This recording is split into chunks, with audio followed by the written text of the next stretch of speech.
Chiefs are at the bye, and we are looking ahead. What are they going to need this offseason? We'll cover that and more on today's KC Laboratory.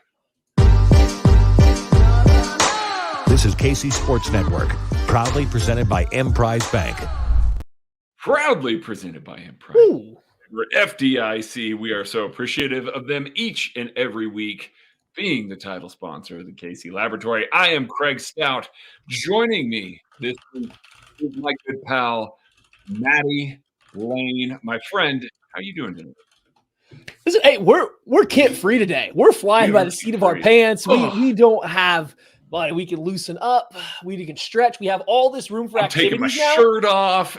Oh man, like it's ready. There's, we don't have somebody coming out here, slapping my knuckles with a ruler, trying to get me back on track, get me on schedule. Someone's not throwing to break. No, love you can't. When you happen to go listen to this in a month or two. But yeah, I'm doing good. I'm excited to talk about this. Every bye week, it's kind of a tradition. We start to look ahead a little bit. We're just taking into account half of the Chiefs season so far. We're going to start looking ahead just a little bit and see, what might be some challenging positions or hurdles the Chiefs have to face this upcoming offseason and free agency with the draft. It's kind of one of our just fun shows that we just kind of sit around, talk a little bit about where we think this team might need to go after the season ends, regardless of their level of success the rest of the way. Yeah, it's a fun show to kind of go back and look at when we get done with the season and be like, oh, wow, really missed the marker there. Or, wow, we predicted that this position was going to be pretty solid. And as it turned out, it wasn't. So we're going to take a look at the first 9 weeks of the season here, Maddie. I'm going to toss it to you. I mean, I think we know the obvious one of a position that probably needs some more bodies, some new, infusion of talent at the position in the wide receiver group. So not fullback? Not fullback. Listen, Andy Reid. Oh, hang on. Okay, so because Kent's not here, we can do this. Worse the offense has looked under Andy Reid and Patrick Mahomes. First time they've never had a fullback. Listen, Tucker D. Franklin, the D stands for get a dang fullback. He has been on this for weeks now, okay? Like, this is a thing. The fullback goes away, and all of a sudden, the offense drops to the back of the top 10 in EPA per play. There is challenges. They don't have answers. Mike Burton would be your answer. Mike Burton would be your answer as to who can play 4% of the snaps and not be a major impact on the offense. But somehow, this is not just a coincidence. Somehow it definitely makes sense. No, wide receiver group, Maddie. I mean, I think it makes all the sense in the world that they would focus a lot on this position group in the offseason.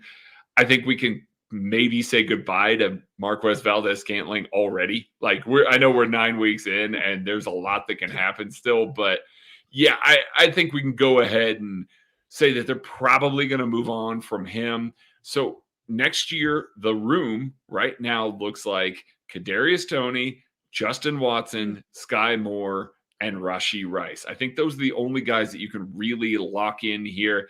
I know what our confidence level is in the group right now with more bodies in here, so it doesn't inspire a lot of confidence right now. Clearly, this is a group that's going to need to be focused on, right? Yeah, and I think this probably goes to a little bit like of a bigger picture ideology here. The Chiefs have spent a lot of their draft capital, especially early on in drafts, on the defensive side of the ball lately. They've kind of been relying on the stars and some free agency spending for the offensive side, whether that's a Jawan Taylor, whether that's, getting a Juju Smith-Schuster and an MVS. Like, they've kind of gone to free agency for a little bit more of the offensive side while spending their draft capital on the defense. And hey, guess what?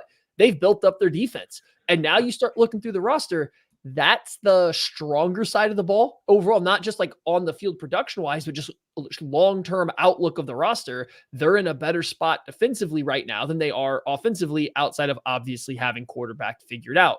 So you go into this next year and like, it could be a year where they finally like heavily invest in offense, whether it's the draft, whether it's free agency. And I do think it has to start with the wide receiver position. There is not enough talent in that room. We can talk about scheme and usage and trust from the quarterback and needing time to develop and guys not playing as what they should. at the end of the day, they're just not talented enough. And I think we all at this point have to put our foot in our mouth about Justin Watson. He's a lot better than any of us thought he was going to be. But the problem is he's still the best guy, their best option on any given play. And that's not where you want to be. So I'm with you. We're giving an MVS a very harsh, a very stark, a very taut push out the door here. We want to get Justin Watson in here to run a few more routes. We have Rasheed, who's looked promising. Kadarius Toney, once every 3 weeks, he's going to flash something that gets people intrigued. And then, we'll see him again next month. And so they just need talent. And I don't know where that comes from, but like they need talent at that position. And we'll get to some of the ways that they can try and fix that here. The first part of the show, we're focusing on that. So yeah, wide receiver and Mecole Hardman, Richie James, both free agents as well. So like this room is probably going to undergo quite a bit of turnover. And honestly, I don't know that there's many Chiefs fans out there that wouldn't welcome that. Let's stick with the offensive side of the ball here, Maddie. They're going to have some decisions to make on the interior of this offensive line. Even the outside. Even the outside as well. Yeah. But like the guys that they have under contract, even Joe Thuney's even more expensive, and not having his best year. They got to make a decision on Creed Humphrey and Trey Smith soon. And then, you've got Jawan Taylor, who is under contract and not playing awesome at right tackle right now. And Donovan Smith, who's probably going to be a free agent. I don't foresee the Chiefs re-signing, a player like that to a long-term deal at the very least. I think that he probably test the market or get signed in the offseason by the Chiefs. They've got to do something about this offensive line to kind of reinforce it and, turn the page, move forward, I guess is what I'm trying to say, Maddie. Yeah, no, I agree. Like they got to have their long-term answers. And this goes back into what I was saying. If the defense looks better long-term is like on the offensive side, Donovan Smith's not a long-term answer. Even if he comes back next year, one, he's not been that good. And two, like it's not a long-term answer. Next to him, you have Joe Thuney, and the Chiefs are probably locked into him for a few more years. And Joe Thuney's still very, very good. Don't get me wrong. I do wonder if you're starting to see him maybe step down from the elite tier to a very good tier this year. There seems like there's been a higher frequency, and this could be from playing next to a new left tackle who's not as good as Orlando Brown Jr., like spade to spade. Donovan Smith, not as good as Orlando Brown Jr. That could be part of it, but he looks more human this year, right? And so you got that contract to deal with, and I don't think the Chiefs can get out of it for at least 2 more years, like without a huge dead cap hit. Next to that, you got Creed Humphrey, Trey Smith, you got to figure out long-term, and then Jawan Taylor. You were locked into him 100% for 2 years. But if that play doesn't get better, are you locked into him after 2024? $9 million dead cap, not great. But if he doesn't get any better next year, you got to have that conversation because he hasn't been worth his contract as of yet. So like they do have decisions on the offensive line to make. I think personally, they probably go the route of trying to patchwork it again 1 more year. Maybe it's a player in the draft. I don't think you're going to see wholesale changes to the offensive line going into next year. I think they would like to keep right tackle to left guard the same. The only possible change is at left tackle, in my mind, going into next year. Do you think that Wanye Morris is a potential answer there? Now, I will say, I know, fingers crossed. Matt's crossing his fingers right now for the audio listeners. I will say this. The audio. The audio, yes. You're missing Maddie's beautiful face here. The way that Wanye Morris played in the preseason was not like super inspiring. Like if that's the level of player that they've got, they need a left tackle, period. But I realized it was only 1 snap, but boy, you got to have a stance well against Khalil Mack. Boy, he looked pretty good getting up the arc as a left tackle. And that was a better rep at left tackle than he took at any point in the preseason, in that spot duty, drop back role that they had to do there. He looked good. Like it looked a lot more comfortable. We saw consistently through the preseason that when he'd punch, he'd stop his feet, and that was allowing guys to kind of turn the corner on him. That did not happen against Khalil Mack. And that's a guy that would make him pay, if he did something like that. So again, it's just 1 rep. We don't know what they've actually got from him, but if that's one of those things that maybe just, hey, keep plugging away, rookie. Like we realize that you haven't been playing on the left side very much. keep going. We're redshirting you this year. You can be in some spot duty stuff, but by and large, we're not going to exercise you too often on the field. The hope is, we know the Chiefs really liked him. The hope is, that he translates there and they feel confident in their left tackle options. That would solve a lot, Maddie, because if they don't feel like they have one, I think that might elevate above wide receiver. It really might elevate above that as far For as Andy, it will. Yeah. For Andy, it will. He believes in the trench play over everything else. I will say this too. We won't know what they think of Wanya Morris until the end of next offseason. I do think that if they don't have a serious investment in the offensive tackle position next offseason, they feel good about Wanya Morris and they feel good about whatever they've seen from Jawan Taylor coming up. If they start going after guys early in the draft or in free agency, it might say something about Wanya Morris. That's probably the most likely, but I also can't rule out that they're like, okay, we don't love how Jawan Taylor has fit in so far. Yeah.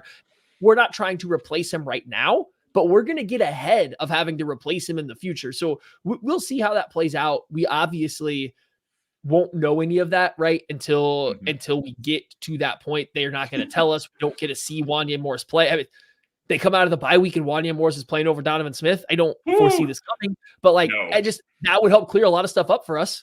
Boy, that would sure make next offseason pretty simple, but Donovan Smith hasn't been terrible. Don't get me wrong. It's just we're in such a weird spot right now that one of your offensive tackles, one, isn't a long-term part of the team, and two, isn't that good. You kind of almost want to see the rookie, but you can't do that when you're competing for a Super Bowl. I understand why. So we'll have to see how the year plays out. That's a lot of question marks on the offensive side. That's a lot of them. I mean, looking around the rest of it, running back. We didn't even touch on running back yet. I know. Yeah. Running backs got some questions, but Pacheco's going to be the guy. And, Andy's just kind of play here. Is Pacheco, okay, here's my question for you. Is Pacheco a running back one, a pure running back one that you want to split his touches 70-30, 65-35? No, if they had an option, if they had a line on somebody, I think that they would take it. I don't think that Isaiah Pacheco is stopping them from, going out and trying to make a running back addition. I'm not trying to say that at all. I just think that that's one of those things that if they dabbled in the free agent market and they, Brett Veach always draws a hard line. Always draws a hard line. Dabble in the free agent market, dabble in the draft, don't like the value that they can get there. I don't think that they're going to try and force it. Whereas a tackle or a wide receiver, I think it's not going to be a force. It's just going to be blunt force. Put that square peg in that round hole. Square peg in the round hole. Make it work, buddy. They need it. Wait, so you had briefly mentioned tight end. We can't cover every position in this one show. Travis Kelce is getting older.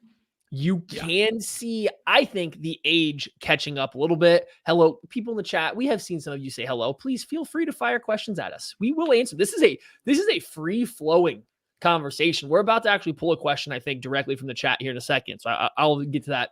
I just wanted to say, I think we've seen enough to think Noah Gray isn't the long-term answer for a tight end one. Love him as a tight end two. He does a lot of different stuff that the Chiefs do. He's not a long-term answer for a tight end one. We obviously don't know Travis Kelce's long-term outlook on what he wants to do, but I do think you starting to see age, and maybe it's age plus injuries, and maybe this will fix down the stretch, but I do think we kind of are starting to see the age maybe catch up to the point to where Brett Veach and company kind of have to look towards the future and be like, if we don't have a wide receiver one that we're not going to get at pick 32 every year, and Travis Kelce's maybe edging closer and closer to that cliff, what do we funnel this offense through? So maybe that's something you got to look towards. Yeah, maybe, and I know we're not to the draft yet, but maybe Brock Bowers is hurt worse than everybody expects, and he's available at 32. No, and then the rest of the offense is fine. We basically touched on everybody at that point, but I feel like the focus is going to be on the tackle positions specifically, and then left tackle in particular there. I don't think that they're going to swap, Jawan Taylor. I'm here for a Jawan Taylor side swap. Listen. Not really, but yeah, we'll see on that. But wide receivers, clearly the key focus there. So let's move to the best side of the ball here. And I used to say that special in jest, teams, but special teams. No, I used to say that in jest, but the truth this year. Maddie, what's the hole here? Like, where's the hole? Because I've got one position that jumps out at me, and then I feel really comfortable with pretty much every other position on the defense right now. But go ahead. The position's D tackle, correct? Yeah. Mm-hmm. Okay. I'm going to take this question now, and we'll circle around to more on this stuff now. But we got this from David in the chat. What do we think about the Chiefs? Because Chris Jones is a free agent coming up. The Chiefs' defensive tackle is not their strongest position on the team right now. Like, it's Chris Jones and some guys that are playing okay. So this question comes in. Chris Jones is a free agent. What do we think the odds are that the Chiefs could tag and trade Chris Jones to use some of that draft capital to move up for a wide receiver? Now, we're going to talk about players at the wide receiver later that they might add, but this would be very much like the Tyreek Hill trade. You trade a player at an not expiring, but like a big contract at one position on one side of the ball that you think you have young talent that can make up for it, and then you use that money to bolster the opposite side of the ball. It's kind of what they did a little bit with Tyreek Hill. And then they brought in Justin Reed. They brought in some obviously receivers too, but like they got rid of a big price wide receiver. Do you think they could do that with Chris Jones in a tag and trade? I don't. I have maintained this since, he signed his new deal, since everything kind of moved forward. I thought it was silly that he wasn't showing up because he lost some of the leverage, at least initially. This year, because the Chiefs don't want to carry a giant cap number. And I realize that, hear Kent's voice in my ear over here because we squabble about this enough. Him saying, they just got to carry him for like 5 minutes. Like, that's it. You just got to carry him on the active roster for about 5 minutes at $30-something million cap hit. And then you just trade him to somebody else. Guess what? Teams don't like trading for $30 million cap hits and then trying to rework a deal. Like, it does not give them the leverage that they want going into discussions. We see all the time, trades that, immediately work out in these big deals for the player and stuff like that. By and large, that player is getting paid, top-ish of the market.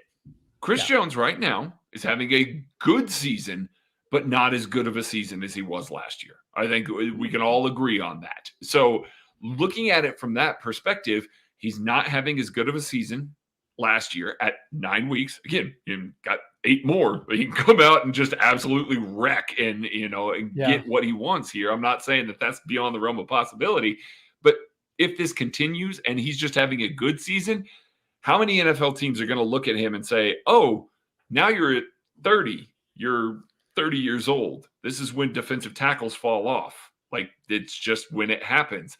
And we're already seeing a step back from the year before. Now, all of a sudden, who's going to want to trade for a $33 million cap hit for a player that wants to be paid, and rightfully so, at the top of the market? He's still second, third best defensive tackle in the league. Don't get me wrong. He's well within his rights to ask for that amount of money. So how are you going to navigate that if you are the team trading for him? I'm not looking at it specifically from the Chiefs. It is just hard to offload and accept that amount of money. I know we look at cap space and things like that all the time. It's like, oh, look at all the teams that can afford to trade for him. GMs are reticent to do so for an older player that they're going to turn around and they're probably not going to get much cap relief from, trading for that big player. So I do think a tag and trade is in the possibility. It's in the cards for certain. I just don't know that it's going to be this big, massive deal that can result in, a big wide receiver. He's not going to get a first-round pick. I don't know that he'll get a second-round pick even because of the cap hit there. I think you'd be flirting with that a little bit, and if it was, it'd be in the back half of the second round. Still valuable trade-up ammo, don't get me wrong, but I don't think it's I know some people look at Chris Jones and they're like, oh, he's an elite defensive tackle. He is. You don't just get to swap him in for Marvin Harrison Jr. You just don't. You're not getting that kind of pick. Yeah. So follow-up. Jesse asked this question. This kind of goes on with 2 questions he asked. Is Snead's trade value rising? And does that become an asset? And then who do you think would have a higher trade value between Chris Jones and L'Jarius Snead? L'Jarius Snead is also a free agent at the end of the year. So he also would have to be a tag and trade type of candidate, but he's a little bit younger. Now, L'Jarius Snead is 27. He's going to be I wouldn't 27. say young, but I would say he is still squarely in his prime, right? He is one more big contract before you start to worry about him being at the age that falls off for his position group, right? And so this is another guy. Now we're thinking, who would have more value? Who would fetch more in free agency as of right now, Chris Jones or L'Jarius Sneed? Man, if you would have asked me a month ago, even a Is month, this a 2 weeks trade ago, or how much they're getting in their trade. contract? This is a trade. This is a Okay. tag and That's a trade. trade. Okay, If you go would ahead. have asked me 2 Mhm. weeks ago, I would have 100% said that I think that L'Jarius Sneed because he had been playing, better. He had been playing good this year. He was clearly on a way to being he was a cornerback one. He was shadowing guys. He was being a cornerback one, right? I would have said Sneed. The problem is the Seattle Seahawks gave us something to work with for the Chris Jones defensive tackle trade of an expiring older player. Leonard Williams went for a 2nd and 5th round pick. The 5th round pick was a future pick, so not as big of a deal.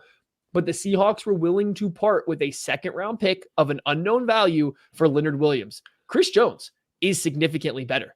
Chris Jones is a better player than Leonard Williams, and he's only a year older. So I think Chris Jones still has more value. I think somebody would give up more for Chris Jones and L'Jarius Sneed right now. I don't know that I disagree with that. And it's one of those that I look at the Seahawks trading for Leonard Williams and maybe they were bidding against themselves, because I don't see how, like, with the rest of the trades, with the rest of the assets that we have seen thrown at defensive tackle. I mean, we spent all offseason talking about, well, I'll just wait till Quinn Williams' deal comes in. I'll just wait till this deal comes in. Just wait till this deal. And all of them were so far under what all the projections were. Now you've got a team that goes out and trades a 2nd and a 5th for him. So, yeah, all it takes is one. To your point, Maddie, all it takes is one team willing to do that. I could believe it. I could also see an NFL team that does not have a corner and does not have a veteran presence that they like in the free agent market. And this corner class is not elite by any means. I could see a team looking at this and going, we have a vet guy that we can add to the room that has only gotten better every single year that he has played within a scheme, is an elite blitzer, an elite tackler, has been following around wide receiver ones, shut down Justin Jefferson, helped shut down Tyreek Hill. I'm trading for that man. I want that man on my team because he's going to bring a winning culture. He's going to bring this ability to shut down wide receiver ones to my team. So I can see an NFL team really being like, listen, we're not going to get a better corner. We're just not. We're not going to be able to find a guy. So, yeah, I'm willing to trade a high 2nd for L'Jarius Sneed or something like that. I don't know.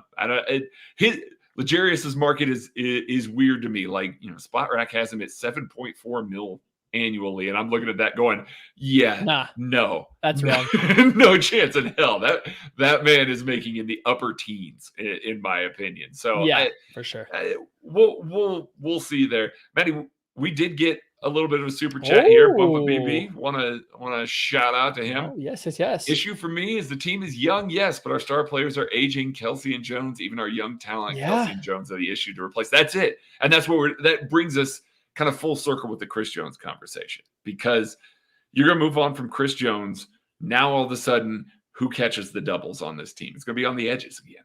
And if it's on the edges again, do we trust George Karlaftis? Do we trust, pay Mike Dana? Do we trust Mike Dana to beat a double, like consistently beat a double? Chris Jones isn't having the best year of his career, and he's still beating doubles. Like he's still winning those sorts of matchups. So he's getting doubled a lot. He's getting doubled a lot too. He is, yeah. And so, like, it helps free up everybody else with him in the rotation, even if he's not making a snap-to-snap impact in that sort of way. So, yeah, to your point, Bumpa, the young talent is nice and necessary, and at some point you got to find a replacement for Chris Jones and Travis Kelce, but you've got to reorchestrate your scheme, because you just don't. And you need tackles, and you need wide receivers, and this is why you have to entertain the trade, is because to do all these things, you need more than 6 draft picks. Yeah, especially when you're picking at the end of every round. So, like, this is just why I think the Chiefs do have such a complex off-season attack. And we're talking about L'Jarius Sneed and Chris Jones, two guys that are going to command a lot of money when we get to free agency. We're not really even talking money and cap space right now, but those guys are going to command a lot of money. So to bring back a 30, 31-year-old defensive tackle and a 27, 28-year-old cornerback is going to cost you a lot of money to put more stars, to Bumpa's point, more of your guys that you're calling stars into that older veteran role rather than younger guys. Like, if you have the chance to get good, competent value for them, it might be worth it. Let's try to wrap up. I think the free agent, like the Chiefs free agency talk here. Yeah, I'm gonna go rapid fire for the rest of the rest of the defense. You got Drew Tranquill, Willie Gay, and Mike Edwards. Rank them on the guys that are the priority for you to bring back on the defensive side of the ball that are free agents. Drew Tranquill, Mike Edwards, and Willie Gay Jr. in that order. Yeah. And Willie's coming off his best 2 games of the year and is probably going to command the season. Yeah. He's having a good year. He really is. And I think he's going to get paid. And there's going to be a team that has a Levante David level player as a Mike linebacker. Maybe not to his level, but that style of player. And they want a point and shoot linebacker, to put next to him and just say, hey, go see ball, hit ball, and I'll cover up everything else. And he's going to get paid. And if he's going to get paid, hey, man, Leo Chanel's here. And Drew Tranquill, I think, really likes it here. So I'm on board with, letting Willie go get his bag somewhere else and re-signing those other 2. If they lose Drew Tranquill and keep I'm going to be upset. I'm going to be a little upset. It's early. Spot Rack has Willie Gay's market value at $7 million and Drew Tranquill's at $4 million. Buddy, we pay Drew Tranquill a lot of money. Maybe we don't reference Spot Rack anymore. No real shade at Spot Rack there, but that's yikes. I did want to quickly say I would love Mike Edwards back, actually. I think if you can get Mike Edwards back on another 1 or, like a 2-year type deal, you can probably skip over even attempting to add depth to the safety room because you have Shamari Connor, who they clearly want to work in. Mike Edwards has been playing great. Like, I think you would feel completely fine with the safety room if you could bring Mike Edwards back. If you can't, maybe you have to add another body. Was there anybody else on the defensive side that you really wanted to mention in terms of free agents? I think that's probably the guys that are major contributors, right? I mean, Derek Nottie. Yeah. Derek Nottie's having a good year, but he's a nose tackle. Like, they'll sign in June because nobody else will sign him again. Like, if they need to, right? Yeah. I'm fine with that. Defensive end is really the only position that I'm not looking at from a free agency standpoint. But there are a lot of guys this offseason. We just got done talking about Wanye Morris. A lot of guys this offseason that could dictate a lot. And early in the offseason, like I want to say, like end of February, early March, we're going to get a good idea of how much this coaching staff likes Felix Anudike-Uzomah and BJ Thompson. Like those 2 guys haven't been playing much. Yeah, there we go. Timothy Roser. Have that quick conversation. Yeah. I'll answer any question. Listen, we don't have a rundown today. We can answer questions. What are we seeing from FAU was the question here, Maddie. Go right ahead. Yeah. You lead. I'll follow. He has more speed than any other defensive player that rushes the passer on this team, right? Like he is faster. He is more explosive than anybody else. He gives them a real speed threat. He hasn't figured out quite how to harness that yet. He's still inconsistent with his jump off the snap. He still struggles to always clear the hands. Like he's a developmental guy. And we knew that when they took him. The problem is you're dealing with a Super Bowl contending team that has gotten great play out of George Karlaftis. Really good play out of Mike Dana. Great play out of Charles Omenihu since he's been back. Chris Jones is kicking out to the outside. Malik Herring isn't been active the last couple of weeks, but when they put him out there, he does the things that Felix struggles with. He does them very well. It's hard to find snaps for him and the current iteration of the Chiefs defensive end room. It really is. I'm not disappointed in what I've seen. I'm not floored. He goes in the Wanye Morris camp with me of like, we still got to see. I just don't know. He clearly does something the rest of the team doesn't do right now, but I don't know if it's a finished product enough. And that's why you're probably not really seeing it much on the field so far. He's not ready. He's not ready yet. And he was a young guy. He came out as an underclassman. So no concerns. I'm not sweating it at all, especially since you got a 5th-year option on him. Like you've got room to let him grow. I think the interesting thing is that he's not playing in the dime. We talked a little bit about that for FAU and where he would continue to, kind of live. And I said I wasn't sure if it was going to be him, if it was going to be Dana, or if it was going to be Karlaftis, or who it was going to be in the because clearly it wasn't going to be Chris Jones. He's going to stay on the field. But, who was going to be the guy that kind of got subbed out for Charles Omenihu, and it turns out it was FAU. Now, his snaps in the nickel have ticked up a little bit. And honestly, that's where he needs to work. Like that's the stuff, having that run pass read, having to, kind of figure out when you've got guys, flow in your direction, how you need to set the edge, where you need to place your hands, where you need to do all of that stuff. Yeah, he may not be getting a ton more reps, but these reps are so much more valuable for his development as a player in the nickel than they were in the dime, where you just get to say, hey, listen, it's a pass. Go get him. That pin your ears back, tee off on the quarterback. We know he's got that. And as we've said time and time again about this room, if he puts it together, by far has the highest ceiling of any guy in this room. And honestly, lots of conversation going on about George Karlaftis. Is he a defensive end 2? Is he defensive end 1 type? He can stay as a high-end defensive end 2 if Felix hits his ceiling, because guess what? There's your DE1. Like that's the way it works. Like that's the type of player that he is. So I'm not sweating it yet. I think that he's got plenty of time to get into this. We always said this could end up being a little more of a redshirt year. We'll see how he factors into the defense. I like the plan so far.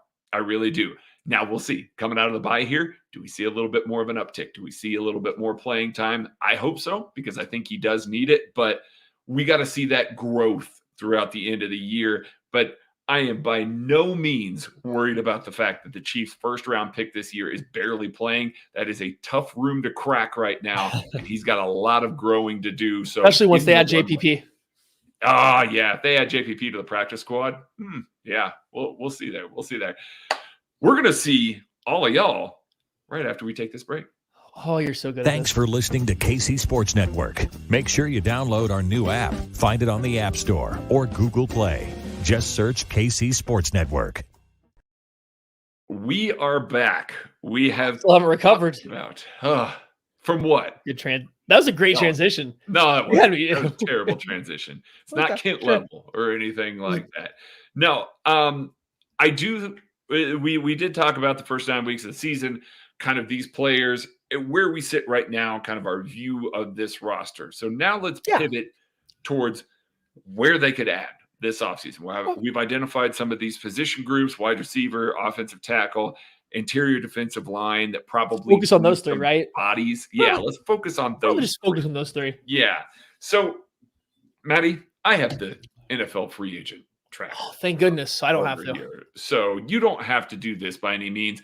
I am going to start with the 2024 available left tackles here. And I can do that one for you. Here, I got you. You ready? The available left tackles. I'm going to go now, okay? Yeah.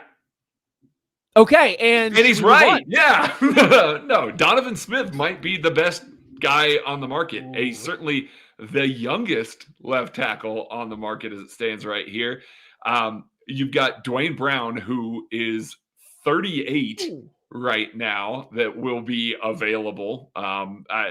We'll see. He does this, will he, won't he, with the retirement every year at this point now. And then the only other guy is Tyron Smith, who, struggles to stay healthy, but when he's on the field, he's pretty good.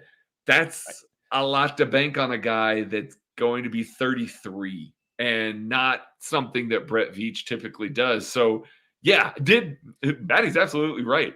That's it. I ran through the list. Oh, sorry. Cornelius Lucas. I forgot. I have some options. No. I got some options here, actually. These aren't great options, but if this is the Wanye Morris ain't it, and they got to sign somebody to a short-term deal, Yash Nijam of Green Bay is an unrestricted free agent. He had played well in the past. I think that he was a little better at left than right tackle. He is an option. He's 28 years old and has never been a full-time starter. So do with that what you will. Here's the one that actually intrigues me the most. Jonah Williams leaving Cincy, moving back to left tackle, where I never thought he was bad. I would be very clear. He didn't live up to his draft slot, but he was never bad. Jonah Williams. Now, Andy Reid's going to hate him because he's not giant with long arms. He doesn't fit the Andy Reid, Andy Heck, thing, but he has competent left. He has played left tackle better than Orlando Brown Jr. did when the Chiefs traded and signed Orlando Brown Jr. He played left tackle better than Donovan Smith did in his final year before the Chiefs signed Donovan Smith. He's the one guy that I'm a little intrigued by, and you kind of hope that maybe people, this is the NFL, they paid millions of dollars. They're not going to forget that he's a left tackle playing right tackle, but you kind of hope they do and see if you can snag him on a cheap deal, because Jonah Williams is actually the one guy that I think might be a legitimate plus starter at left tackle that's available. And when there's one guy that can be a plus starter at offensive tackle available, guess what happens? He gets paid. Zach Eisen did ask, is it Becton a free agent? Maybe, maybe not. He's played really good for the Jets. They're not letting him get away. I think there's zero chance he gets away out of New York. I don't think that Becton gets out of here, and they can tag him. They can live with him for a little while. They've got ways of trying to make this happen. So I'm with Maddie there. That would be obviously that would be the dream, but I think if the Chiefs were really interested in a sort of recovery project with him, they would have bought low. Like the Jets probably, Greg South Court both Tuesday or Sunday. Yeah. Yikes. But I think they would have bought low and kept him on the roster. Like, I think that they would have just kind of buried him on the roster somewhere, tried to rehab him with Andy Heck. The Jets were looking for picks for a while there. And if the Chiefs really wanted him, I think they would have gone after him there. I don't think that they'd be buying high at this point, but remains to be seen. We'll see. Maybe they had some other plans there. All right, Maddie, I'm moving on from offensive line here. Yeah, go ahead. Let's stick offensive line, just go to draft. Let's do free agency and draft at each position together, maybe. Okay, let's do it. Yeah. Maybe? Sweet. Is that okay? Is that okay with you? Kit would get mad at this, so I don't know. Am I allowed? I don't know if I'm okay to do this. Buddy, you're allowed to do whatever the hell you want. Oh, let's go. Here's the problem. This is the adult version of the KC Laboratory. You can say whatever the hell you want. All right. Well, that guy. This is a problem. When you draft 30th in the NFL draft, 32nd, 31st, 30th, whatever it's going to be, when you draft there in every single draft, it's hard to get offensive tackles. I think you actually looked into this. The amount of tackles that come from day two was pretty low, right? Like, I don't know if you remember all the numbers exactly, but it was pretty bad, right? The last time that there was a good starting left tackle in day two of the NFL draft, his name was Orlando Brown Jr. That was it. So, yeah. Okay. Well, so here's the issue. You're the Chiefs. You're sitting there at the back of the draft. So, like, in the round one, and you're kind of left, especially when you're as late as the Chiefs are. Yeah. The guy you maybe want, Anton Harrison, let's say, goes and pick 24, and you can't trade up to get him. You're stuck with reaching for a round two player. As Craig just told you, round two offensive tackles, not really that good for the most part, right? So, like, it's hard. It's going to be hard to find an offensive tackle for the Chiefs at the end of round one without trading up. We generally talked about the fact that they probably don't have a lot of draft picks this year, a lot of flexibility to really move up. So I don't want to run through every offensive tackle. Just some guys that popped to me. Tyler Guyton for Oklahoma. He plays right tackle, but he's a freak athlete. This is a guy that came into TCU as a fullback / H-back / tight end. Switched to tackle when he went to Oklahoma. He was behind Wanye Morris and Anton Harrison. Hey, weird. It's almost like the Chiefs like Oklahoma offensive linemen. Different coaching staff now, so, whatever. But he played right tackle. He has some experience, playing all over. But, like, he's an athlete. He's a guy that fits, I think, the size molds the Chiefs like. He might be kind of available in that area. So he's one guy, just kind of keep an eye on. And then my preferred guy, if the Chiefs are going to go with an offensive tackle in round one, thinking about the fact of playing left tackle, Kingsley Suamatia out of BYU. I just cracked that name. I'm okay with it. He was an Oregon 5-star that transferred to BYU because there's, playing time differences with the staff. He transfers to BYU, moves to left tackle last year, this season, and he has looked so much better on the left side than the right side. If Kingsley is a guy that I really think the Chiefs would have their eye on, we know they love their BYU guys. super good athlete. There's a lot of development that still needs to happen, but like, it's like taking a Wanye Morris, who we knew was an athlete that needed work, and like just upgrading him even more and a little bit more, maybe. I just think he seems to just be that different level of a mover, of a player. So Kingsley is a guy I do have my eye on if you wanted to maybe take a slight reach at the end of round 1 for an offensive tackle, but he plays left tackle. Guyton's a right tackle. 2 guys that I have my eyes on for this draft class. I mean, and Kingsley is a guy that is going to check every single Andy Reid length and size box. Like, I think they both will too. Yeah. Do you think so? I wasn't sure, if the other one was, but no, I know that Kingsley is. I mean, he's 6'6", 325, and his arms are long, very, very long. So Andy Reid's probably going to drool over a guy like that. We all know that he likes BYU prospects, obviously, has an affinity for those sorts of guys. This guy is worth it. Like, this is the type of guy that Maddie especially, but now me as well, fall in love with in the pre-draft process, where I'm just like, listen, man, I don't even need him to be perfect. That length, that athleticism, that's tantalizing. Add that to my roster. And he's certainly got the ability to be that guy. I believe he didn't allow a sack last year, if I remember right, Maddie, as a right tackle. Comes in, switches to left tackle, and it just looks good. It moves pretty fluidly. The feet are good as well. We've seen Andy Reid take gambles on guys that just are good movers with length, and that's really what he's looking for there. Kingsley Suamataia. I'm waiting for, who is it? Todd McShay or somebody, Matt Miller, to tell me how to pronounce that a little bit later. Whoever it is that's going to actually pronounce I hope that's a clip. I hope that's a clip too. So, but yeah, I'm looking at him. There's not a ton of guys that, unfortunately, the Chiefs are realistically going to have a shot at. Like, my dream would be that, the Alt kid fails to run well. Joe Alt fails to run well. As good as he's played, he could run a 9.0 and he's going before the Chiefs get it. He's been great this year. Orlando Brown Jr. looked great in college too, and then ran terribly and dropped pretty far. But how fun would that be, to have Joe Alt's kid, come in there, basically one of the best left tackles the Chiefs have ever had, and then add his son to this roster. He is legitimately great. Like, I know that this gets thrown around a lot. He's a 10-year starter and probably a Pro Bowler and All-Pro in half of those years. Like, he's that level of good already. He's got to fit into whatever system. Yeah. So they don't really have a shot at a guy like that. The hard part is there are so many offensive tackles right now that people are looking at. Every year, it seems like more and more of them go in the first round. And now all these guys that we're going to talk about, they're going to fly off the board. Like, they really are. So we need to get a little further down the road. Maybe, and I'll throw this one out here and then we can move on here. Amarius Mims. Do we think? I know that we love him. Do you think the NFL is going to love what they've seen on tape already? Not a ton of experience yet.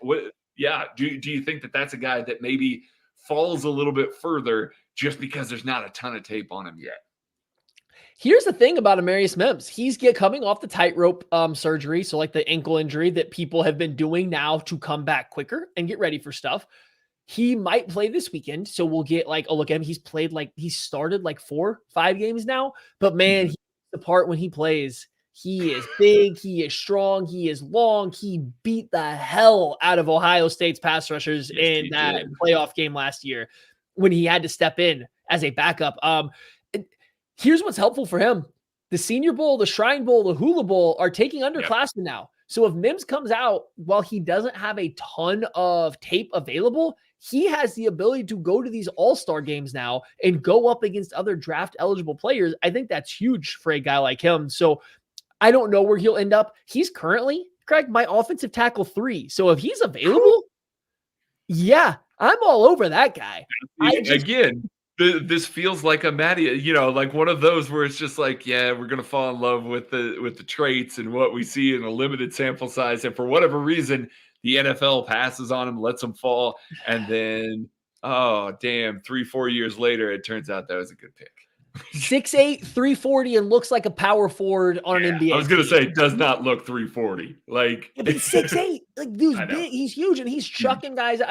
He is everything you would want. And if you draft him, especially in round 1, you are taking, it's a little bit of a developmental approach, even more than a guy like Kingsley or a guy like Guyton, who I think have elevated their technique. But I also don't want to say he's like completely raw. I don't think that there's zero chance you can throw him out there and let him learn on the fly. It's just you don't have a lot to base it on because of the injury and the fact that, well, it's Georgia. They're going to have 5-star offensive tackles. Broderick Jones got taken in the top 22 picks off of playing for 1 season. Mims was set to follow the exact same path until he had to get the ankle injury, had the tightrope thing. So we'll see what happens with him. He is a guy that I am monitoring closely, though. If the NFL screws around and lets him be available for the Chiefs, that's one I am on real fast. Okay. Pivoting here. Moving on from offensive tackle. We're going to say wide receiver for the end here. We're going to tease that for the people. Defensive tackle. Looking at the free agent market here, there is an elite level player that will be a free agent this year. His name's Chris Jones. Grover Stewart? I don't know if you've heard about him, but the top of the market right now, there's a bunch of guys that are around that age 30 range that are probably going to be a little bit pricey. Like Grover Stewart's been playing really well. Like he's been really good. DJ Reader, really good. You have Fletcher Cox, still pretty good. Yeah, he's not quite as really good as he used to be, but these guys are going to be commanding a lot of money. If you're going to be paying a lot of money for a 30-year-old defensive tackle, you already got one, so pay him. So I'm looking a little bit further down the line here. Matty, I like Tier Tart. Like, I would love to have a guy like that that's just kind of a wrecking ball in the middle of this. I don't know if he'd fit really well with what Joe Cullen and Steve Spagnuolo want to do, but that man, I watch him every week make a play that I'm just like, holy shit, that dude is good. I really enjoy him.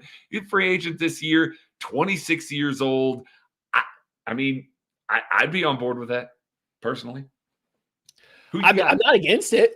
I'm certainly not against it. Tell you what, you say Chris Jones is too expensive, too old. You don't want to sign him, and you want to pay someone roughly half the price and see what you get. You know who's come on this year? A guy that I also liked in the NFL draft. Yep. Justin Matabuke out of Texas A&M. Woo! He has figured it out this year. And this dude was another guy similar to Chris Jones in that he was a little bit of a raw prospect. You need to kind of put all the athleticism to a test. He's balling out. I mean, Christian Wilkins, I think, is going to cost a little bit more than what that would be. He's going to be closer. He's not going to be Chris Jones' price, but he's going to be farther up than a Matabuke will. But he's another guy I'm interested in. There's actually, looking through it, you mentioned Tart. The DJ Reader's hitting free agency again, different type of player, but he's hitting free agency. Justin Jones for the Bears, I think, has been one of the few guys that's been actually okay on that team. This isn't a terrible defensive tackle free agency class. You can pay and get a starter from this group. You can pay to bring a starter in. And I don't mean like a Derek Noddy, he's playing 40% of the snap starter. You can get a full-time starting defensive tackle from this free agency class if you're willing to use the checkbook a little bit, I think here. So that's where I would go. Hear me out. What if, and this is just kind of me kind of spitballing here, sign my guy Tier Tart. Sure. Go ahead and buy low on Javon Kinlaw this year. Coming out of San Francisco, also a free agent. They just reload every single year. They reload. Javon Kinlaw has 1.5 sacks in his rookie contract. That's it. He's not been terrific by any means. Buy low on that man. Get him out of San Francisco, put him in a role. Neville Gallimore. Same concept, not as good. Big Nev. Yeah. Not as good of a prospect, but same concept though. A guy that just quite hasn't figured it all out. You buy low on them and you get somebody like a Tart, and just somebody else that has been good that can come in and play. If you want to throw a little bit of money at D tackle so you don't have to jump to the draft, we're talking about wide receiver, offensive tackle, defensive tackle. I think of those three, defensive tackle has the best value per talent like that you would pay at that position. So that is the one of these three positions that I would consider paying a little bit of money to in free agency, I think. Yeah, and I really like you can splurge a little bit and then add a couple of guys. Like you really could. Benito Jones is out there. I like Benito a little Benito bit coming out of Jones. the draft. Again, these And it- guys that maybe haven't lit the world on fire that you can probably sign as a depth guy and help build out your depth a little bit better than the Chiefs did at interior defensive line this year. Matty, we can look at the draft here. Who you got from an interior defensive lineman? I don't have as many guys in this realm, so I can let you just kind of lead and take this one. Yeah. Leonard Taylor is a guy out of Miami that I actually have a lot of my eyes on. I don't think he's going to go super, super early, but he'll probably be a top 50 type pick. Maybe he goes before the Chiefs pick. It's a little early to tell, but Leonard Taylor is that the pinnacle of there's so much athleticism. There's so much just raw talent that hasn't quite been realized yet at the college level. You need to get him to take that extra step. He dominates in some games, disappears in others. Sounds a lot like a Chris Jones fella that I knew at Mississippi State. Now, I don't think there's the effort issues that Taylor has that Jones did. So like he's a guy in the first round. Two more nose tackle types, but like full-time nose tackles that might impact a game at a level of a Javon Hargrave or a DJ Reader at a bigger level than Derek Nandi ever did. Tyleik Williams out of Ohio State and Tavondre Sweat out of Texas. Yeah. These are the two guys that if you want to get a legitimate nose tackle that is going to play well over half the snaps, that you don't have to remove on every single pass rush snap, that you don't have to remove on every second and long, and is going to own the run game, highly have my eyes on Tyleik Williams and Tavondre Sweat. Probably not round one. I don't know if I love them in round one. I know Mozzie Smith was potentially for the Chiefs, and I think these guys are probably in the same like general mold without being quite the same level of athletic freak. But like those are two guys I think I have my eye on that would be definitely step in for the Chiefs and help right away. Yeah, I would like some of that. Tavondre Sweat has a ton of heat all of a sudden, like as of late. Like the hype train is rolling on Sweat. Hey, he was great versus K-State. We all saw it. Say, he was really good. And I mean, he's been really good several times this year. It's not like he just had one game that he looked really pop. Like he's been consistent this year. Fun fact, sorry, I'm gonna interrupt you. Not yeah. He just sat down with Alex Okafor and actually did. I think he was on Alex Okafor started a podcast or a show, and they sat down and talked. I haven't got to listen to it yet. Like I pulled up the page and had to pause it. It's called Behind the Face Mask on YouTube. But ex-Chief Alex Okafor, he sat down with Tavondre Sweat. They had a nice little conversation. I haven't listened to it yet, but I just know that they did. I saw that today. So anyway. Gotcha. Well, that's good to know. And also, if Desmond Watson comes out of Florida, know that I'm going to be pounding the table for him at pick, trade up to the first overall pick. I love this man. Like, I don't know if he's going to be good in the league, but he's 6'5", 435. He is the most fun player to watch. Just the most fun. And Matty can attest to this. 3 years ago, when he took the field as a reserve lineman, as a freshman, I went, who is that kid and how do I get him on this football team? So Craig, he's the biggest defensive tackle in Florida. He's not even a starter. No, he's not. Get him on my team. If you want a big Florida D tackle, you look at Cam Jackson. He's 360. It's not the 420. He's not 435. He's not 435. 360 is pretty big. Do you know how hard 435 pounds is to move? Well, okay. Judging by the tape, not that hard. Hey, Joe Cullen, who's going to get the most out of 435 pounds? Joe Cullen. True. That's true. Sorry. Let's switch to wide receiver here. We'll close it out here with wide receiver here. Matty, I know that you have spent some time on the free agent tracker here for wide receivers. It's a lot of names that we threw around kind of at the deadline here. Mike Evans is a free agent. Odell Beckham Jr. is technically a free agent. Curtis Samuel, Tyler Boyd, T. Higgins' name gets thrown around a lot. Yeah.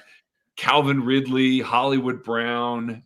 Do any of these guys, Michael Pittman Jr., do any of these guys move the needle enough for you to feel confident? Okay. Let's break it down this way. If the Chiefs want to go if Michael Pittman Jr. actually hits free agency, he won't. and the won't. Colts don't pay him. They will.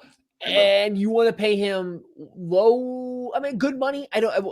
We're on Spot Rack. We gave them crap earlier. What do they say is market? Is it $17 million a year? You want to go a little bit higher than that for him? I'm in. I'm down with that. Michael Pittman, I think, is a very good footballer. He's only 26. Mhm. I think that fits. Calvin Ridley, he somehow hits free agency. You want to throw some money at him? He won't. Sure.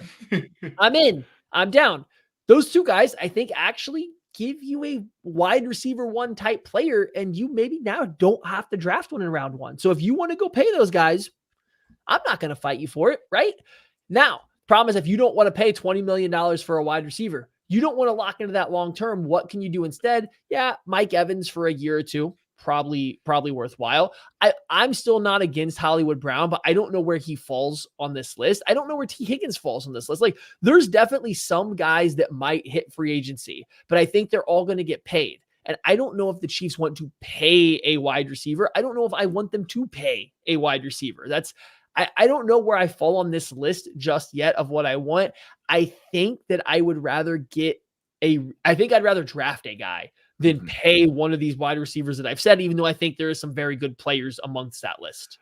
And I could see the Chiefs maybe playing in the wide receiver market in the second wave, if that makes sense. Like, don't be in that initial wave there. Kind of see how some of the contracts go. Try and find value in a guy that maybe is a wide receiver 3 type, if that makes sense. Kendrick Bourne jumps. I was getting ready to say Kendrick to Bourne's coming off of an ACL injury, and he looked though. good. Like, he looked really good for them before he got hurt. What's he look like after that knee injury? Like, he's gonna be recovering all off season. You're probably not going to get him at his peak, so you don't want to spend too much. But the rest of the NFL is not going to spend too much either. So maybe a buy low candidate targeting, towards the end of the year there. That's a guy that I could see them trying to Gabriel add. Davis is not even 25 yet. Yeah, Gabe Davis is out there. He's not for me. He's not for me. But I can see it. He's still only 25, right? Again, as I'm talking about from a wide receiver 3 perspective. Gabe Davis is on this roster as a wide receiver 3. Cool. Like that. Yeah, that's fine. Darnell Mooney just turned 26. Like, that's a good football player. Like, again, not a guy that you're probably looking at and you're like, well, there's your wide receiver 1. Everything's fixed. But it helps add to the room. They're going to need more than one body, period. And we love Rashee Rice, and we hope that he blossoms into this elite player.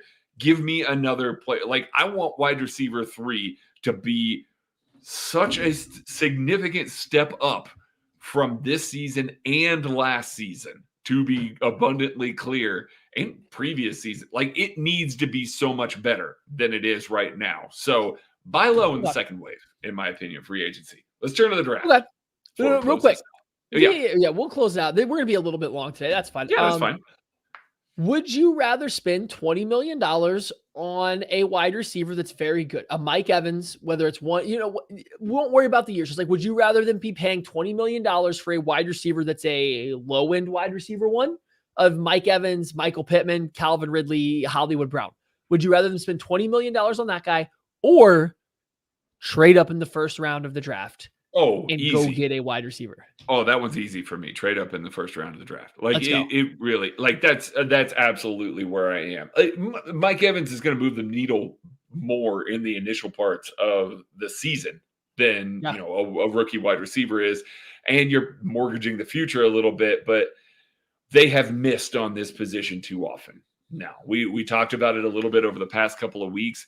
Continuing to draft guys in the second round. Again, we love Rashee Rice. Continuing to draft guys in the second round and hoping that they're going to turn into this elite level wide receiver is a fool's errand with the coaching staff, the developmental arc, and everything that we have seen from this team and wide receivers. So go get me the guy that comes in and just knows what to do already. Let's talk about some of those guys, Maddie. I know that, my gosh. Listen, they can't get Marvin Harrison Jr. Let's just bury that right now. They can't get Marvin Harrison Jr. Are we willing to say that they can't get Rome Odunze as well from Washington? I think they'll be able to get Rome Odunze or Malik Neighbors either. I think as of right now, if you made me put 3, make me say yes or no as a possibility, I don't think they have any chance at Marvin Harrison Jr. at all. They don't think they have a chance at Rome Odunze. I don't think they have a chance at Malik Neighbors.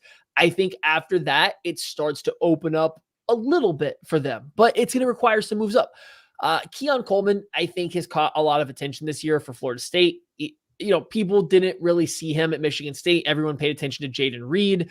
Keon Coleman was the other better wide receiver at Michigan State. Ton of contested catches, huge, big physical guy, contested catches out the wazoo, but he's not a poor athlete in any stretch. So he's a guy that I know a lot of Chiefs fans will like. I think he'll take a move up to get, though.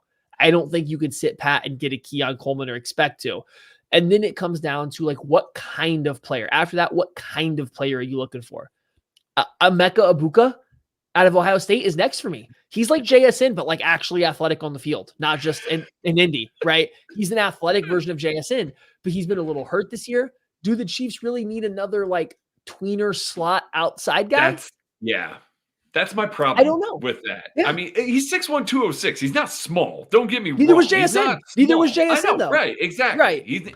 Neither one of these guys are small, but it's not a guy that you're plopping down at the X and saying, go. Like, it's probably another guy that Andy Reid wants to use in the slot, and they've got a log jam there. You almost need a different style of player. So we got 2 Texas wide receivers that are flirting around with round one, kind of talk here. The guy that I think is more of the surefire round one, Xavier Worthy, burner, that I think previous to this year, when I watched him on tape, I said, yeah, that's a guy that I worry about his frame in the NFL a little bit. Just a little bit slight. Certainly can run like with the best of them, but not a guy that I would be like, oh, throw 100 targets this guy's way and you're going to really prosper. Like, he's going to take a lot of hits. Who knows? We're going to see what's going to happen with that. This year, a lot more after the catch, a lot more taking hits, rolling off stuff, a lot better. So maybe some of those concerns are a little bit unfounded from me. And then the other guy, Adonai Mitchell, AD Mitchell. There you go. Just shortchange that bad, but don't even try. Yeah, Adonai Mitchell, our guy Zach Eisen's guy. I know he loves AD Mitchell, but he's going to come at you sideways for calling Worthy the surefire first rounder. Not I see Worthy's name more in round one conversations than AD's. AD, played at Georgia for a little while there and then transferred to Texas this year. He's been really good for Texas this year. He's been kind of a more consistent guy, I guess. I think he's become their wide receiver one as the years go on. I think he's kind of become their wide receiver one. Yeah. But also him and Worthy are both inconsistent. Like, I think week in and week out, they try to get the ball to Worthy a little bit more, but AD Mitchell has some matchups where he seems to take over. It's a weird split. Yeah, I like both the Texas guys. I don't know if I'm ready right now to lock either into round one, right? Worthy to me feels like he's on the Jalen Hyatt train, where if you take him in round one, you can easily talk yourself into why it makes sense. The speed is rare. I think he has shown a lot more in a real NFL offense. Texas plays a relatively real offense, right? He's shown more than Jalen Hyatt ever did in that regard, but it's still all about the speed and the vertical threat. AD Mitchell has like 10 touchdowns in 10 games or something like that. It's something ridiculous. Like 10 touchdowns like his last 10 games. He's really good at the catch point, but I think he's just such a raw receiver. If I'm the Chiefs, I don't want another raw guy. I don't want another guy that has to come in and learn how to wide receiver. I want a guy that can wide receiver on day one. Give me someone that can separate. And that's why I lean from this group to someone like Egbuka, who when he comes in, he's hitting the ground running. He's hitting the ground ready to beat a cornerback and create separation. I don't care where I line him up. He's ready to do it. The problem is, I don't know if that's what the Chiefs need. So that takes me to a guy that I think right now is my clubhouse leader for a round one wide receiver for the Chiefs. Troy Franklin out of Oregon.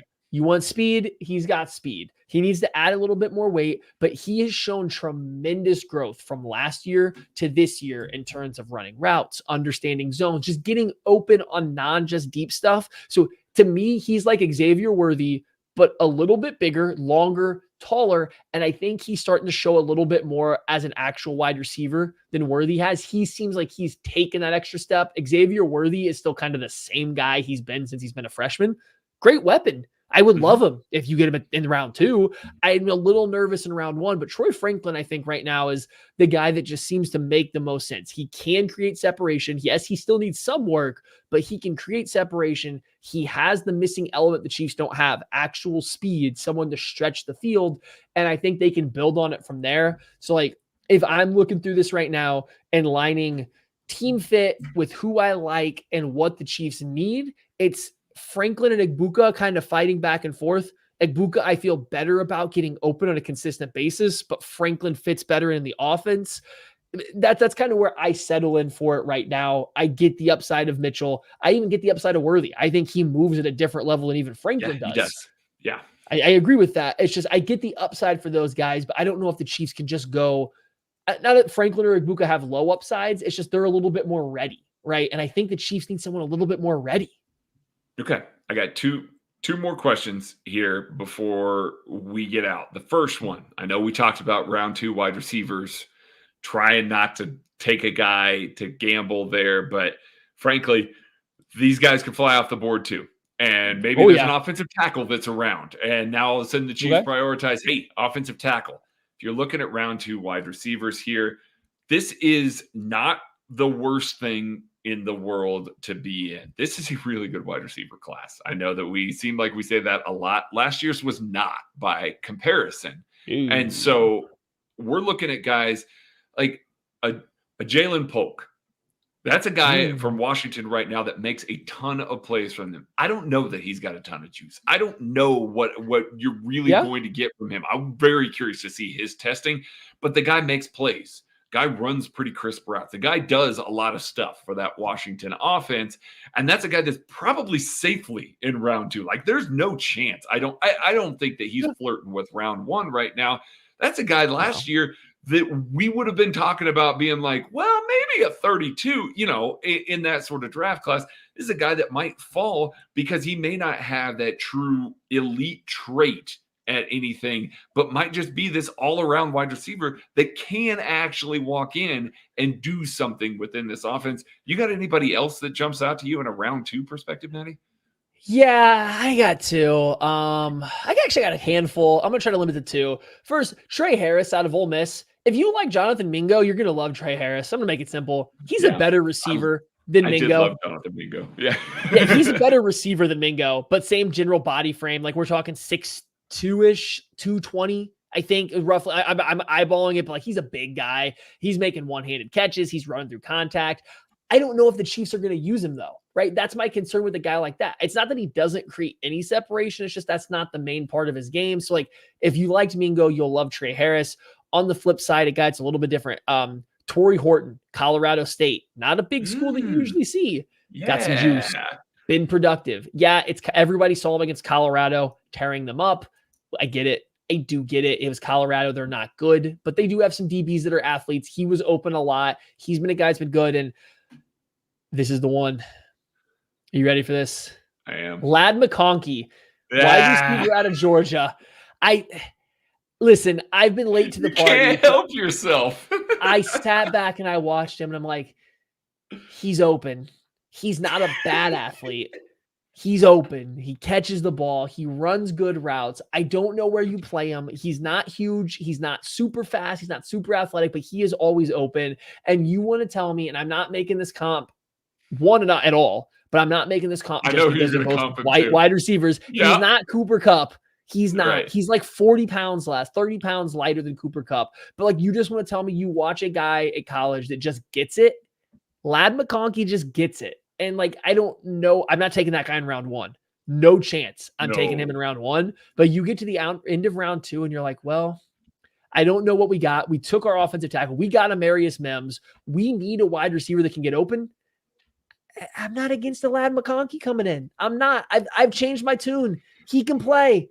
I think he can play. Does it translate to the NFL? We're going to find out, but I think he can play. I see. I thought you were going to say Hunter Renfrow. Like, I really thought you were going to say Renfrow. See, I don't think he. No. I was going bigger. I was going for bigger fish. I think he's more of a complete wide receiver than Hunter Renfrow. Hunter Renfrow, even at Clemson, ran the same 3 routes he runs for the Raiders. true. He right? gets open McConkey, every single time, though. McConkey runs real routes. He gets Yeah. downfield. He stretches the field, and like I don't know what to do with the man, but like he's open. He's good. Georgia lost Brock Bowers. Lad McConkey's come back, and they're like, hey, we're not going to miss a beat. We're just going to keep slinging the ball to wide open Lad McConkey over and over again. And his name's Lad. His name's Lad McConkey. He doesn't look like a wide receiver at 6 foot 180, 185. He doesn't look like I bet you he's going to come in at like 5'10", 180. Like it's going to be he is going to be Renfro sized. So yeah, for this move. I know. I already dislike myself for it, but like every time I go back and watch Georgia's offense, this dude's always open. He doesn't look bad doing it. So like I don't know. I don't know where we get to at some point in time. I can't wait for us to clip this. It's good. Later, like when the Chiefs take him and you're just like you're sitting there on the draft show being like, I said it. I can't disagree with it, and all that. Okay. Here's my second one, lightning round. This is just for you. Okay. Oh, I'll be quick. Hopefully. Trading up. I'm gonna list a wide receiver. You tell me how high you are willing to trade up. Willing to go. Okay. Willing to go. Not what the Chiefs will do or anything like that. How high you are willing to go. And once again, I cannot say Marvin Harrison Jr. because the Chiefs don't have enough draft capital. Oh, I would go up to pick 2. Yeah, yeah, me too. Absolutely, I would. I might go to pick 1. Draft capital to make that happen. They're not going to forecast that many years. Malik Neighbors. 16. 16. Okay. Rome Odunze. 12. See, I think 14. I'm with you. I think 14. That I am Team Rome over Neighbors at this point. I just think that I like him more, and I would be very willing to trade up into the early teens for him specifically. But if either one of them is available in the mid-teens, I'm hoping they're pulling that trick. I think the Chiefs, what I know about how they profile wide receivers, which hopefully they throw in the trash can and restart from scratch. But knowing what I know about them, they would like Neighbors more. I agree. Yeah, it is highly unfortunate. Well. It's highly unfortunate, but that is where we are. Okay, all right. Let's see here. Emeka Obuga. 28. I'm assuming the Chiefs are picking. You're not willing to make like a mid-20s or an early 20s trade for him. You're not like the JSN level where he went last year. You're not willing to go up to that point. I think he's better than JSN. But I wasn't willing to go up there for JSN, and I think Ibuka has a better chance to play outside than JSN does. I think he's more explosive. I think he plays like a better athlete. If I'm looking at the realm of this class, I don't think that I am willing to go that much higher. And especially I'm considering, again, Chiefs have 6 picks. Like we don't have excess picks to get up to that range. That was the range that they weren't willing to go to last year. And all of a sudden they're going to this year. I know it's about me, not them, but just like, I'm thinking like 28. He's like a mid to late 20s kind of trade up for the Chiefs' current situation in my mind. Okay, fine. Well, I don't have any more. Xavier Leggett. How high are you willing to trade up for Xavier Leggett, Maddie? 54. No, 58 in the second round. We can trade in the up second round. He's like a DK Metcalf light. He moves like a freak. He does. He really does. You watch him, he moves like a freak. But like, again, he's MVS, but like on steroids. Hopefully not really, but like in theory, that's what he is. And like the Chiefs try to use MVS like that. So, hey, maybe there's a role. It's just, I don't think that's the kind of guy that they are going to highly value. I don't think that solves anything for this offense realistically next year. That is going to do it for this week's edition of the KC Laboratory. We thank you all for sticking with us in a supersized episode. Let's go. Talking a little draft, talking a little free agency, talking a little bit of state of the Chiefs. We will be back on Monday. And our plan right now on Monday is to kind of talk state of the AFC. There's a lot of big AFC games this week. I think we're going to talk a little bit of the state of the AFC, compare the Chiefs to it. Challenge.